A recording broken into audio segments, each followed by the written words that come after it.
ತೇಜ್ ಪ್ರಭು ನ್ಯೂಸ್ಗೆ ಸ್ವಾಗತ.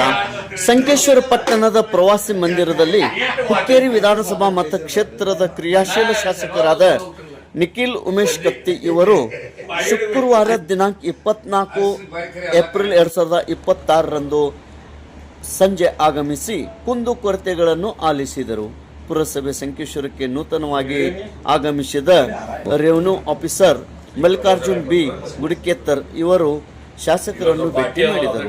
Shivabasava colony, Panchacharya school ಹಿಂದೆ, ವಿಶ್ವೇಶ್ವರ ಶಿವಬಸವ ಕಾಲನಿ ಹತ್ತಿರ ರಸ್ತೆ ನಿರ್ಮಾಣ ಮಾಡಲು ಹಾಗೂ ಚರಂಡಿ ವ್ಯವಸ್ಥೆ ಮಾಡಲು ಶಿವಬಸವ ಕಾಲನಿಯ ರಹವಾಸಿಯ ಮುಖಂಡರು ಶಾಸಕರಿಗೆ ಮನವಿ ಮಾಡಿಕೊಂಡರು.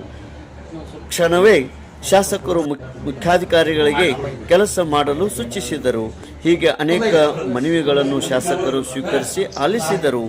ಇದೇ ಸಂದರ್ಭದಲ್ಲಿ ಉಪಸ್ಥಿತಿ ಮುಖಂಡರಾದ ಶಿವಾನಂದ ಮುಡ್ಸಿ, ಸುನಿಲ್ ಪರ್ವತರಾವ್, ಗಜಾನಂದ ಕೊಳ್ಳಿ, ಕುಮಾರ್ ಬಸ್ತವಾಡಿ, ಚಿದಾನಂದ್ ಕರ್ದನವರ್, ರೋಹನ್ ನೇಸ್ರಿ, ದಿನೇಶ್ ಕೋಳೇಕರ್, ಸಚಿನ್ ಸಪಾಟೆ, ಶ್ರೀಕಾಂತ್ ಪರೀಠ್, ಆನಂದ್ ಸಂಸುದ್ದಿ, ಸಂದೀಪ್ ದೌಡತೆ, ಪ್ರಶಾಂತ್ ಪಾಟೀಲ್, ವಿಜಯ್ ಜರಡಿ, ಪ್ರಕಾಶ್ ಇಟೇಕರ್, ರಾಜು ಬಾಂಬ್ರೆ, ಮುಖ್ಯಾಧಿಕಾರಿ ಪ್ರಕಾಶ್ ಮಠದ್, ಸಿಪಿಐ ಶಿವಶರಣ್ ಔಜಿ ಹಾಗೂ ಅನೇಕ ಅಧಿಕಾರಿಗಳು ಮತ್ತು ಗ್ರಾಮಸ್ಥರು ಮತ್ತು ನಾಗರಿಕರು ಪಾಲ್ಗೊಂಡಿದ್ದರು.